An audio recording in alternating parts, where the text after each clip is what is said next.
Friends, ഇന്ന് ഞാൻ തയ്യാറാക്കാൻ പോകുന്നത് നമുക്ക് മൈദ കൊണ്ട് ഒരു കേക്ക്, ഒരു സ്നാക്സ് എളുപ്പം തയ്യാറാക്കാൻ പറ്റുന്നതാണ്. 1 കപ്പ് മൈദ, 1 കോഴിമുട്ട, 1/2 കപ്പ് പഞ്ചസാര, ഇത്രയും വേണം. നമുക്കതിൽ മുട്ട പൊട്ടിച്ചൊഴിക്കാം. ഇതിനകത്തിലേക്ക് നമുക്ക് പൊടിച്ച് വെച്ച് പഞ്ചസാര ഇട്ട് കൊടുക്കാം. നല്ലപോലെ മിക്സ് ചെയ്ത് എടുക്കാം. നല്ലതുപോലെ ചപ്പാത്തി പരുവത്തിന് കുഴച്ചെടുത്തിട്ടുണ്ട്. നല്ലതുപോലെ കണ്ടോ, നല്ല മയമുണ്ട്. ഇനി നമുക്കിത് കട്ട് ചെയ്തെടുക്കാം. അങ്ങനെ റെസ്റ്റ് ചെയ്യാനൊന്നും വയ്ക്കൊന്നും വേണ്ട. ഇത് നമുക്ക് എളുപ്പം തയ്യാറാക്കുന്നതാണ്. ഇത് ഞാനൊരു 2 ഉരുള ആക്കിയിട്ടുണ്ട്. നമ്മൾ 2 ഉരുള ആക്കി, എന്നിട്ട് ഞാൻ വേറൊരു പാത്രത്തിലോട്ട് ഇച്ചിരി എണ്ണ തടവിയിട്ട് നല്ലപോലെ കൈ കൊണ്ട് തന്നെ ഒന്ന് പരത്തിയെടുക്കാം. നല്ലപോലെ പരത്തി ഇനി നമുക്കിന്ന് കട്ട് ചെയ്തെടുക്കാം. നമ്മളിങ്ങനെ കട്ട് ചെയ്തെടുത്തു. ഇത്രയും കട്ടി മതി നമുക്ക്.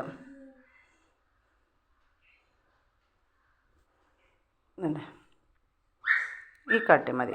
ഇനി നമുക്ക് ബാക്കിയും കൂടെ ഇതുപോലെ തയ്യാറാക്കാം. ബാക്കി എല്ലാ പീസും നമ്മൾ ഇതുപോലെ ഇങ്ങനെ വരഞ്ഞ് കൊടുക്കണം. ഇതുപോലെ ഇങ്ങനെ ഷേപ്പാക്കി എടുത്തിട്ടുണ്ട്. നടുക്കൂടെ ഒന്ന് ജസ്റ്റ് ഒന്ന് വരഞ്ഞിട്ടാൽ മതി. നമുക്കിത് ഫ്രൈ ചെയ്തെടുക്കാം. നല്ലപോലെ തിളച്ച് നമുക്കിനി ഓരോന്നോരോന്ന് ഇട്ട് കൊടുക്കാം.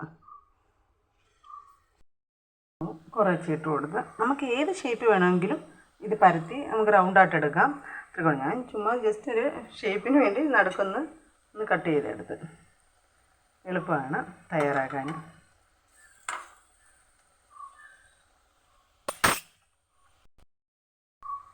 അങ്ങനെ ഞാനിത് പല ഷേപ്പിലാണ് എടുത്തിരിക്കുന്നത്.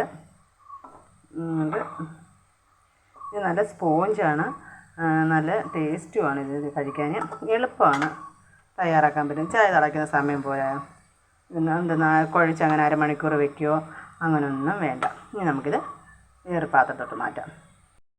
ബാക്കിയും അങ്ങനെ തന്നെ വറുത്തെടുക്കാം.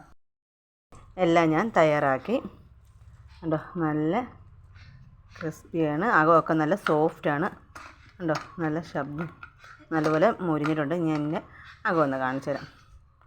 കണ്ടോ, നല്ലപോലെ വെന്ത് എല്ലാം നല്ല ടേസ്റ്റാണ്. എല്ലാവർക്കും ഇത് ഇഷ്ടമായ ലൈക്ക് ചെയ്യുക, സബ്സ്ക്രൈബ് ചെയ്യുക, കമൻ്റ് ഇടുക. എല്ലാവരും ഇത് ട്രൈ ചെയ്യണം. എളുപ്പത്തിൽ നമുക്ക് തയ്യാറാക്കാം. ചായ തിളയ്ക്കുന്നതിന് മുമ്പ് നമുക്കിത് തയ്യാറാക്കാം. വെറും 5 മിനിറ്റ്. ഇച്ചിരി പഞ്ചസാരയും മൈദയും, പിന്നെ പഞ്ചസാര പൊടിച്ചപ്പം തന്നെ ഞാനൊരു ഏലക്ക കഷ്ണം കൂടി ഇട്ട് പൊടിച്ചെടുത്തതാണ്. ഇഷ്ടമായ എല്ലാവരും ട്രൈ ചെയ്യണം.